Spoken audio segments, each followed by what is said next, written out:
Okay, hello everybody. Have a good one. Be welcome and thank you for coming to the class. Well, we are going to begin. Vamos a comenzar. Bienvenidos a esta clase. Hemos tenido una semana un tanto irregular, ¿verdad? Pero vamos a tratar de ponernos salud. Okay, God bless you. Vamos a tratar de ponernos Thank you. al día.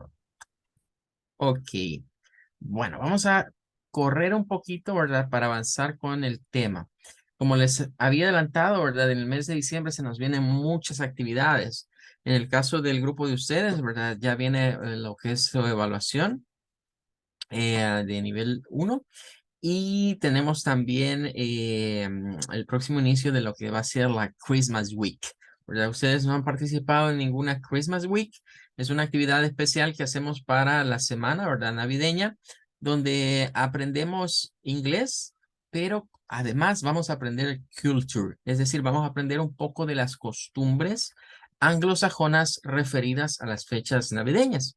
Aunque muchas de ellas las hemos adoptado, ¿verdad? En nuestro país, por ejemplo, personajes como Santa Claus, como los elfos, como el Grinch, cosas como lo que vendría siendo, bueno, desde ya esa cuestión del Black Friday y todas esas cosas, las hemos ido adoptando, ¿verdad? Algunos podríamos pensar que tiene que ver con el consumismo, pero hay un trasfondo cultural en todo esto, ¿verdad? Y es bueno conocerlo, ¿verdad? Es bueno saber el origen de estas fiestas y por qué se celebran. Pero eso lo vamos a ver durante la Christmas Week. Vamos a estudiar vocabulario, vamos a estudiar un poquito de estos eventos, ¿verdad? De holidays que se le llaman en English. Pero bien, vamos a comenzar con la clase de hoy.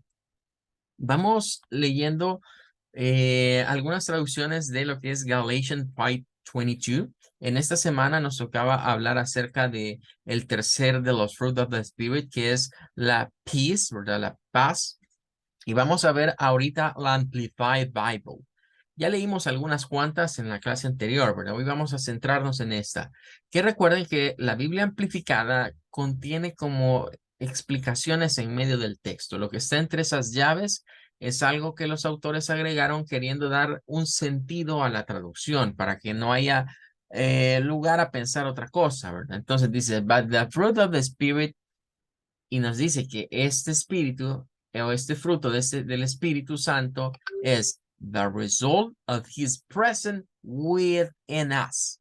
Es interesante, ¿no? Porque usa la preposición within. Una cosa es decir with, que es con, pero within significa que está dentro de nosotros, ¿verdad? Entonces, nos está aclarando esta versión que el fruto del Espíritu, en este caso, nótese que Spirit está con S mayúscula y His está con H mayúscula, lo cual indica que se está refiriendo a God. Porque cuando hablamos de Dios, la palabra God siempre va en mayúscula para referirse a Lord, también en inglés, ¿verdad? Que se usa con la L mayúscula. Eh, bueno, el nombre propio de Jesus también va con la inicial mayúscula, pero es porque es un nombre propio. Y luego, pues igual, ¿verdad? En el hebreo aparece Yeshua, ¿verdad? Que es la versión hebrea de lo que nosotros usamos como Jesús o como Jesus. Pero aquí nótese que es el Holy Spirit de lo que están hablando, el Espíritu Santo. Y por eso ese His, el resultado de su presencia, de la presencia de quién, del Espíritu Santo en nosotros. Pero no es con nosotros, sino que dentro de nosotros, que habita dentro de nosotros. Y luego va, is love, que nos dice unselfish concern for others. En las versiones en inglés, este fenómeno casi no se da. El primer fruto del Espíritu decimos que es el love, es el amor, ¿verdad? Y en la versión que hemos leído, pues en español siempre aparece así. Pero hay unas versiones en español que no tienen la palabra love como el primer fruto del Espíritu, sino que tienen la palabra caridad. La caridad es el primer fruto del Espíritu, de acuerdo a algunos autores. ¿De dónde sacaron esa idea los autores o los traductores a español? De esta explicación que está acá, que dice is love, pero ¿qué tipo de amor? Dice unselfish concern for others. Cuando hablamos de love, se recordarán que decíamos que habían diversos tipos de amor.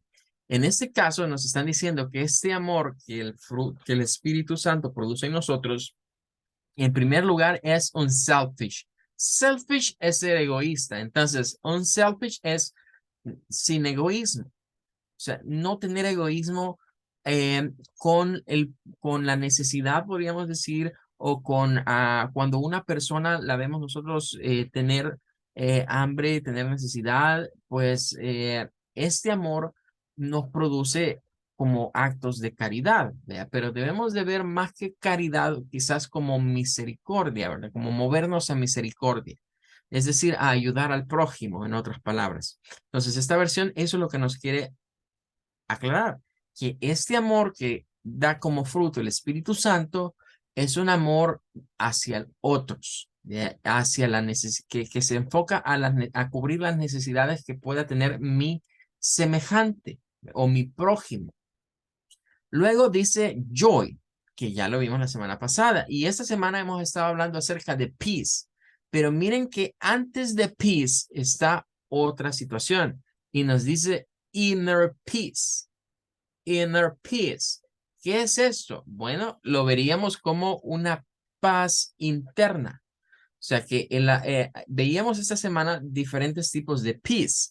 Entre las peace que van como un pacto, ¿verdad? Como hacer un pacto, hacer las paces con otros, con entre naciones o pueblos, ¿verdad? Y hay otro tipo de paz, por ejemplo, la que permite que convivamos, ¿verdad? En una comunidad. Pero aquí nos dice que esta peace es inner, que significa que es interna. O sea, que tenemos paz para con nosotros mismos. Que claro, es porque nuestra relación con nuestro creador está bien. Si el Espíritu Santo está dentro de nosotros y el Espíritu Santo nos da paz, es porque Dios nos da ese sentimiento porque estamos a cuentas con Él. Cuando hemos hecho cosas malas, posiblemente no tengamos paz. Cuando cometemos acciones que sabemos que están mal y aún así las cometemos, hay algo que nos hace una cosquillita. Algunos le dicen la conciencia, ¿verdad? Pero si usted ha creído en Cristo Jesús como su Salvador, no es la conciencia, es el Espíritu Santo. El Espíritu Santo no le da esa paz mientras usted no esté a cuentas con Dios.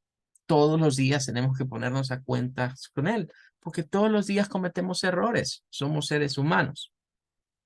Luego va la patient, y es interesante esa porque dice, not the ability to wait, but how we act while waiting. No es la habilidad de esperar, dice. O sea, no debemos ver la paciencia como saber esperar las cosas, sino cómo actuamos mientras esperamos. Esto es, por ejemplo, como cuando, qué sé yo, supóngase alguien está en un aeropuerto, va a salir un vuelo, está su vuelo programado para cierta hora, pero resulta que nunca sale el vuelo. Entonces, hay personas que pues quizás digan, bueno, hay que esperar, ve, ¿y qué más voy a hacer? Voy a esperar. Alguno podría pensar, esa es la habilidad de esperar. Bueno, podría haber otra persona que está desesperada. Ve ahí dice, bueno, ¿y por qué no sale mi avión? Ya está la hora. Dijeron que hasta ahora había que ir y está concerning, está reclamando, ¿verdad? Está como reclamando, ¿verdad? Está ahí diciendo, mire, yo pagué tanto, ¿verdad? Y voy en primera clase, ¿verdad? Y no sabe quién soy yo. ¿Por qué no me mandan ya a mí un jet privado? Pónganme. Entonces, eso es cómo actuamos, ¿verdad? Cómo nos comportamos. Es decir, hay personas que mm, pueden esperar, los dos les toca esperar, al que está molestando porque no sale, como el otro que se resignó, bueno, ¿qué voy a hacer? Los dos van a tener que esperar, ¿verdad? Pero cómo nos comportamos mientras esperamos es lo que está hablando acá. Y luego aparece kindness, goodness y faithfulness, que de esas no hay explicaciones. De esas tres que hay explicaciones es porque el autor quiere dejar clara la idea, ¿verdad? Porque cuando hablamos de love, pues el love es bien general. Eh, Nos explica cuando va. La peace también es bien general y nos explica. Y la patient, que es lo que vamos a ver la otra semana, pues ya vamos teniendo una mejor idea a qué se refiere eso. Bueno, nos quedamos hasta acá y vamos al topic de Simple Present. Vamos a correr un poco con este tema, ¿verdad? Porque, como les repito, ya se vienen las actividades de cierre con ustedes de algunos exámenes, algunas pruebas de nivel, se nos viene la Christmas Week y pues debemos de terminar ese tema. Bien, ya habíamos explicado qué era el presente simple, los lugares en los momentos en los que se puede utilizar, pero disculpen, pero ahora vamos a la situación que lo vuelve un poco complicado. Y es que para terceras personas necesitamos hacer algunos cambios en los verbos. Y ya lo estuvimos viendo. Algunos verbos ustedes se darán cuenta que a veces se le agrega una S, a veces una IES, o se hace un cambio al final, pero solo es con las terceras personas. Entonces, a partir de aquí, quiero que usted tome en cuenta lo siguiente. Miren, quizás lo voy a poner como una nota aparte. Para este tema, yo quiero que pensemos de la siguiente manera. Voy a quitar esto acá un momentito. No, pero no quería rojo.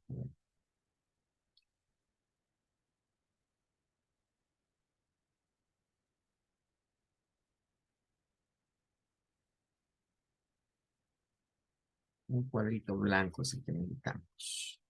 Hoy sí. Va, entonces, ¿de qué va a ir esto? Va de lo siguiente, mire, pensemos ahorita en lo que sería los pronombres personales. Tenemos los personal pronouns.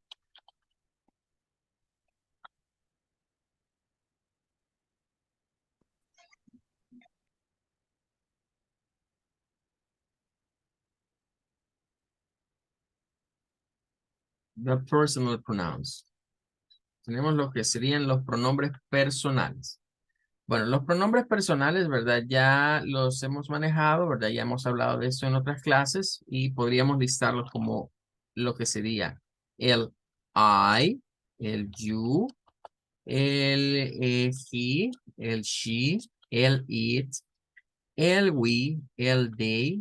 Bueno, voy a poner antes del we, voy a poner aquí otra vez el you y voy a poner el they hasta acá.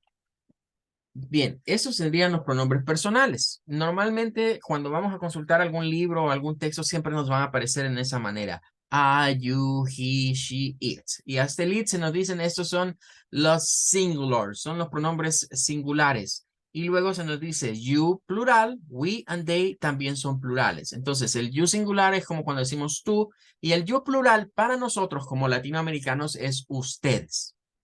Porque, por ejemplo, los españoles, ¿verdad? Lo dirían como vosotros, pero nosotros no usamos ese pronombre acá. Bueno, yo les voy a invitar que para que entendamos mejor cómo se usa las terceras personas y la influencia que esto tiene sobre el presente simple, en que dividamos esto en dos grupos, pero con un orden diferente. Este orden va a consistir en el I, el you, el we y el they. Esos cuatro los vamos a dejar por un lado. Y luego vamos a poner en el otro lado el he, el she y el it. Vean que es un arreglo diferente al que normalmente se suele hacer. O sea, es como venir y decir, bueno, tenemos estos pronombres y los vamos a dividir en lo que vendrían siendo dos bloques, ¿verdad? Un bloque va a ser este y un bloque va a ser este. Entonces, a partir de esta división, le vamos a poner unos nombres a cada uno de estos. Nombres que nos van a servir a nosotros para recordar a qué grupo pertenece cada cual. Entonces, vamos a decirle a este, miren, le vamos a llamar a partir de esta clase a esos cuatro, como son cuatro, les vamos a llamar los Four Fantastic. Sí, conocen ese superhéroe, ¿verdad? De los cuatro fantásticos. Entonces le vamos a llamar los Four Fantastic, los cuatro fantásticos. Ya van a ver por qué les vamos a llamar Four Fantastic. Mientras que estos, pues, no queda otra manera que llamarles las third person. Las third person o terceras personas. ¿Verdad? Las third o terceras, ¿verdad? Terceras personas. Bueno, lo vamos a poner en inglés, ¿verdad? Third person. Terceras personas, ¿verdad? Entonces tenemos Four Fantastic y las third person, las terceras personas. Esos son nuestros dos bloques. Y eso nos va a servir porque los verbos, cuando no sea el to be, porque ya explicábamos que para el presente simple, am, lo que es is y lo que es are, es presente simple. Cuando digo I am, cuando decimos you are, cuando decimos we are, cuando decimos he is, she is, ya estamos usando presente simple. Pero para el resto de verbos que no son el to be, vamos a tener que hacer unas pequeñas reglas. Y aquí quiero que entendamos algo. La gramática del inglés es sumamente sencilla y simplificada. La gramática del español es una gramática complicada. Usted ya aprendió a hablar un idioma nativo que se considera como el segundo más difícil en el mundo mundial. El inglés no está o no figura entre los idiomas más difíciles. El español sí, ¿verdad? Y por ahí se pelea el español con otro más, ¿verdad? Que también se da acá, que es el francés. Están considerados entre los idiomas más difíciles. ¿Pero por qué? Bueno, por la conjugación verbal. Es decir, la forma en la que se utilizan los diferentes verbal tenses o tiempos verbales. Eh, Como nosotros se nos enseñó con algo difícil, creo que el problema que se nos da es que no logramos digerir, no logramos comprender cómo es que la gramática se vuelve tan sencilla en el inglés si vamos de una gramática complicada en el español. Voy a poner algunos verbos de ejemplo, ¿verdad? Para que vayamos cayendo cómo va a ir esta situación. Vale, voy a seleccionar algunos verbos así, no tan al azar, sino que van a estar relacionados a lo que vamos a ir viendo. Bien, por ejemplo, voy a hablar del verbo sleep. Sleep, ¿ok? Sabemos que eso es dormir. Sleep. Bien, pues fíjense que para los For Fantastic, si yo quiero decir yo duermo, digo I sleep. Si quiero decir tú duermes, digo you sleep. Si quiero decir nosotros dormimos, decimos we sleep. Y si queremos decir ellos duermen, decimos they sleep. Habrán notado que para los cuatro se dice igual. Lo único que cambia es el pronombre. I sleep, you sleep, we sleep, they sleep. Es igual. Pero en el español ocurre que tenemos el verbo raíz, que sería dormir, y a dormir le vamos cambiando la terminación, ¿verdad? Yo duermo, tú duermes, y así sucesivamente. Entonces, en el inglés, con los For Fantastic no hay que hacer nada. Solo vamos a un diccionario, vemos el verbo en forma infinitiva o infinitive form. Un verbo en forma infinitiva significa que es un verbo que no está conjugado en ningún tiempo verbal y es la forma en la que lo encontramos en el diccionario. En cualquier diccionario, ya sea online o un diccionario físico, el verbo que aparece ahí es el verbo en infinitivo. Y así como está ahí, lo usamos con I, con you, con we, con they, con los For Fantastic. Y claro, después agregamos un complemento, ¿verdad? El complemento puede ser cualquier otra expresión. I sleep in my bed. Yo duermo en mi cama. Podría ser un complemento, ¿verdad? Cualquier otra cosa más. Aquí quizás no nos vamos a concentrar en el complemento ahorita, sino en la parte de el pronombre o a la que nos referimos en la oración, el sujeto de la oración y el verbo. Bien, ¿qué pasa con las terceras personas? Para conjugar las terceras personas en el presente simple se hace un cambio en el verbo. En el caso del verbo sleep, pertenece al grupo de verbos que solo se les agrega una letra S. Entonces, a este verbo solo le agregaríamos una letra S. Entonces, si yo quiero decir él duerme, digo he sleeps. He sleeps. ¿Ok? Las S tienen que sonar al final. He sleeps. I sleep. Con la P. I sleep. Y he sleeps. La S al final. Si quiero decir ella duerme, entonces decimos she sleeps. Y si quiero decir eso o esa, supongamos es un animal, ¿verdad? Porque el it se puede usar con animales que no son nuestras mascotas, que son cualquier animal. Entonces podemos decir it sleeps. Ese animal, ¿verdad? Ese animal o ese animal duerme. Pero se le agrega la S. Y allí ya conjugamos. O sea que el inglés o digo sleep o digo sleeps. Y ya no hay que andarle cambiando nada más. No es como en el español, que casi por cada pronombre personal, la terminación del verbo se va viendo afectada. Entonces, por esa razón es que alguien, por ejemplo, que ha aprendido inglés como su native language, como su lengua natal, al ver esa complicación de todos esos cambios en el verbo, se le hace difícil. Nosotros porque ya pasamos por un proceso de aprendizaje, ya nos dimos duro con esto allá cuando nos formaban en hacer las oraciones y los tiempos verbales y todo esto. Vea, pero una persona que quiere aprender el español lo siente sumamente complicado porque viene de un idioma sencillo a uno difícil. Nosotros que vamos de un idioma difícil a uno sencillo, esto debe ser piece of cake, ¿verdad? Debe ser pan comido, porque solo hay dos opciones, no hay más para dónde ir. O pertenece a los Four Fantastic. ¿Quiénes son los Four Fantastic? I, you, we o they. O pertenece a las third person, que son he, she o it. Bien, pero hay verbos, digamos, que no siguen esta regla de solo agregarle la S. La mayor parte de los verbos sí. Por ejemplo, si usamos el verbo eat, de comer, pues se va en ese mismo, ¿verdad? Podemos decir I eat, ¿verdad? De comer, I eat. Podemos decir you eat. Podemos decir we eat, they eat. Pero si quiero decir él, ella o eso come, sería eats. Eats. ¿Ok? He eats, she eats, it is. It's.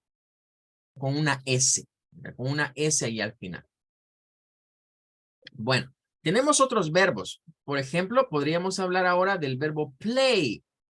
El verbo play que puede ser jugar o que puede ser, por ejemplo,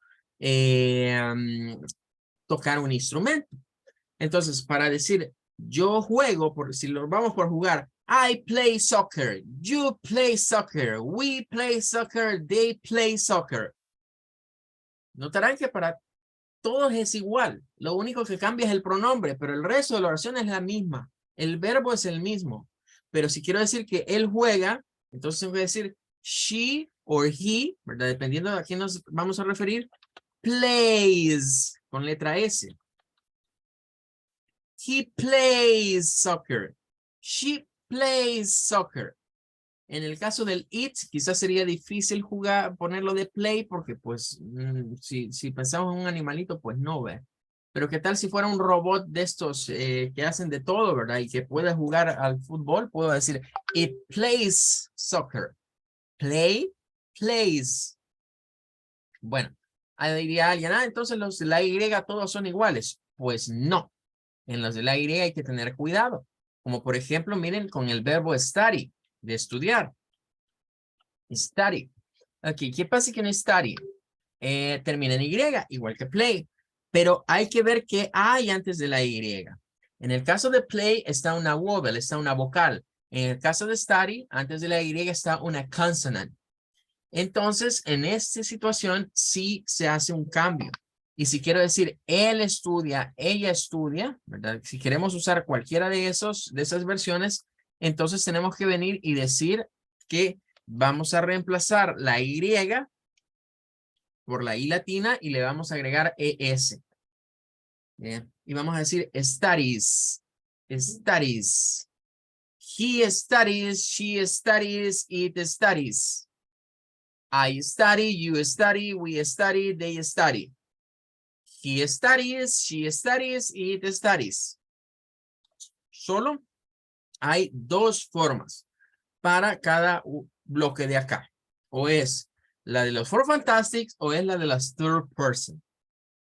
Si fuera en español, tengo que decir yo estudio, tú estudias, él estudia, ella estudia, nosotros estudiamos, ellos estudian.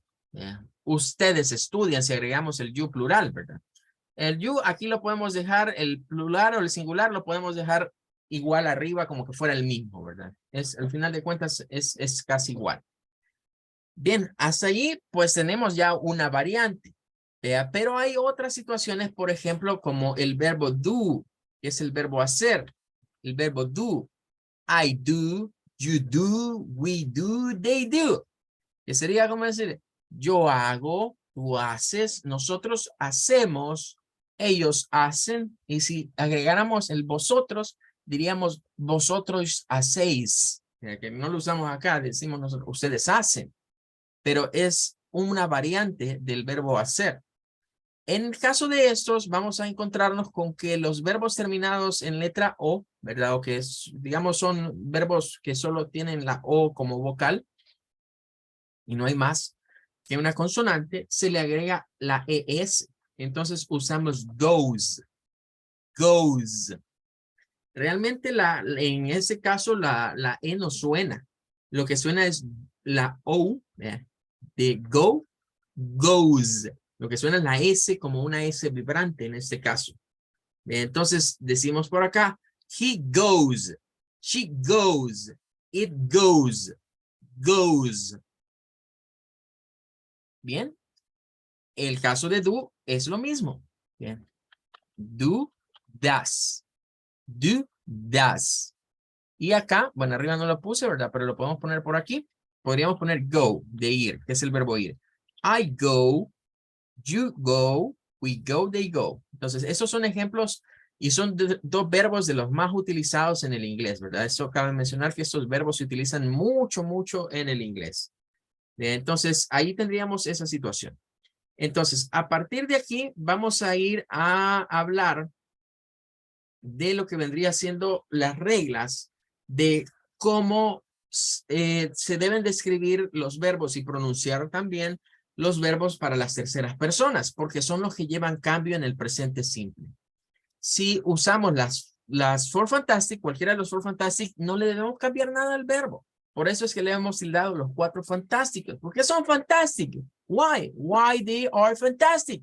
Okay, because we are not going to do anything with this for fantastic. Just add the verb. Just use the verb like in a dictionary and use the verb in the same way.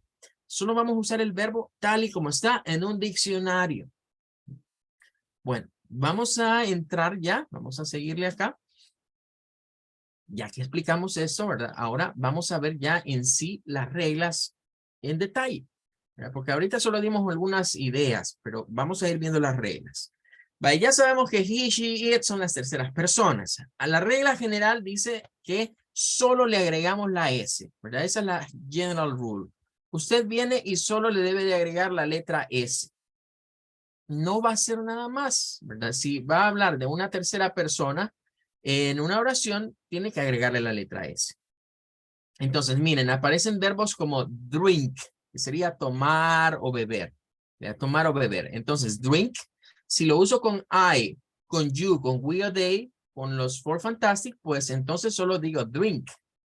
Pero si lo uso con una tercera persona, tiene que ser drinks, con la S.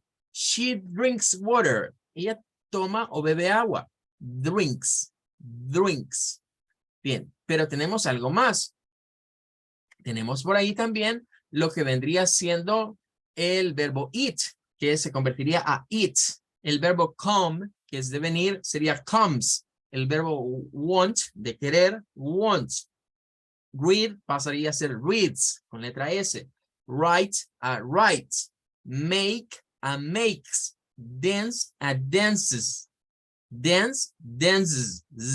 Esta dance, recuerden que en esta ocurre algo interesante y es que entre dance y dance, lo que vamos a ver es que suena una dance como y la otra suena como dance, dance, dance, como que fuera vibración, ¿verdad? Bien. Tenemos ejemplos. Dice, she drinks water. Mario dances very well. Luego tenemos Elena writes a romantic letter. My mother works in a hospital. Vean que todos son terceras personas. Pero ahí dice Mario, ahí dice Elena.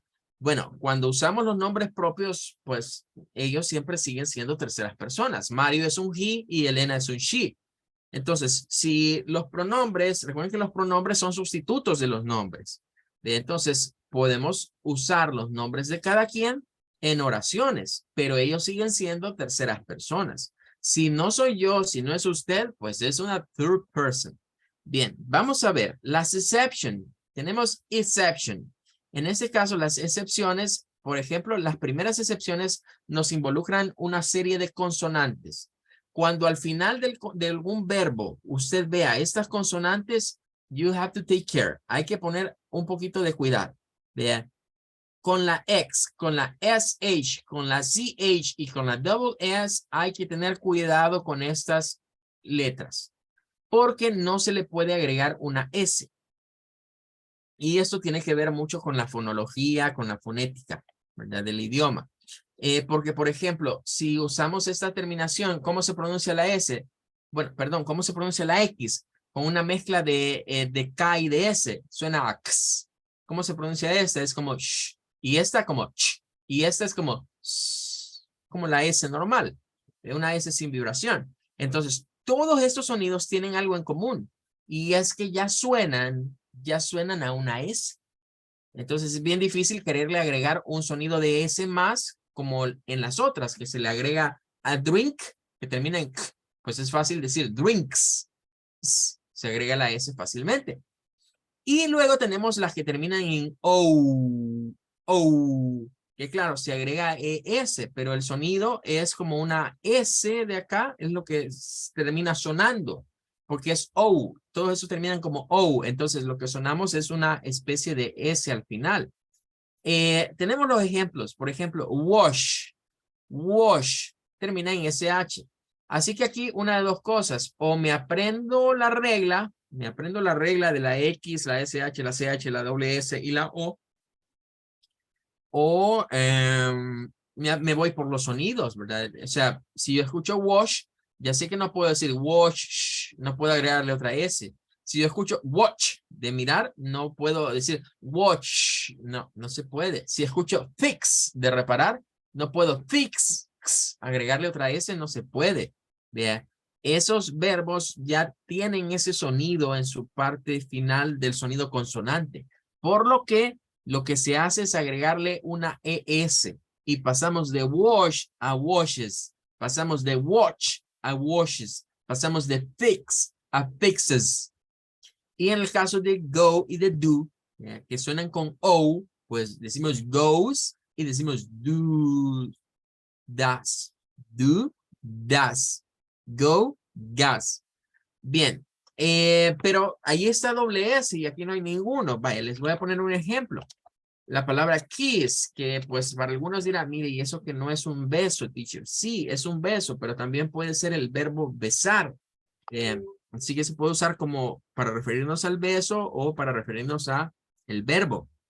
Entonces, si es el verbo besar, kiss, I kiss you. Es como que, bueno, yo te beso. Pero en este caso, si lo va a decir de un he o un she, tiene que decir kisses. Kisses. Que de hecho esto se parece, ¿verdad? Sería el verbo besar conjugado en tercera persona. Y se parece al nombre de unos chocolates por ahí, ¿verdad? Pero es curioso que también es la forma plural del nombre kiss, ¿verdad? Como decir besos en plural. Pero aquí sería el verbo besar y no el nombre. Bien. Bueno, tenemos ejemplos. Dice, she washes the clothes. My cousin fishes the television. Mary does the homework. Serían ejemplos con eso. Bien, luego pasamos al siguiente. La siguiente es una excepción más, ¿verdad? La siguiente excepción tiene que ver con cuando los verbos, ¿verdad? Terminan en Y, que ya había adelantado. Si, ¿qué hay antes de la Y? Si hay una consonante, entonces se cambia la consonante por I latina y se agrega ES. Entonces vamos a pasar de decir study a studies. Vamos a pasar de dry a dries y de try a tries. He studies very hard for the exam. The sun dry, que es secar, dries the clothes. Es un it. Pero si es un verbo que termina en Y y antes de la Y está una consonante, como por ejemplo el verbo play o el verbo buy, esos serían, no entrarían en esta regla. Porque vamos a decir plays si es tercera persona y buy de comprar, pues vamos a decir buys, así. Buys. ¿Por qué? Porque hay una consonante, perdón, cuando está la consonante antes de la Y, se cambia la Y, pero cuando hay una vocal, ya no se cambia. Bueno, y con eso, pues prácticamente estaríamos con las reglitas, ¿verdad? Bueno, ya no me va a quedar mucho tiempo, ¿verdad? Así que creo que vamos a quedarnos este día hasta acá porque ya casi se me va a terminar el tiempo.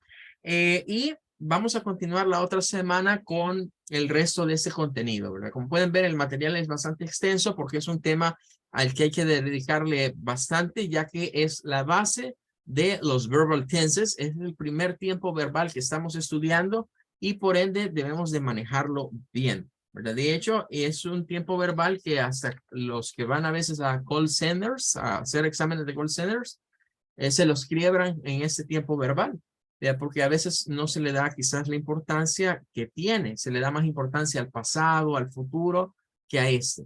Bueno, that's gonna be all. Thank you everybody for coming. We are going to say goodbye, but remember, I'll wait you on next Tuesday. Nos vemos el día martes. Hasta luego. Goodbye. Bye, teacher. Bye, teacher. Goodbye, everybody. Thank you.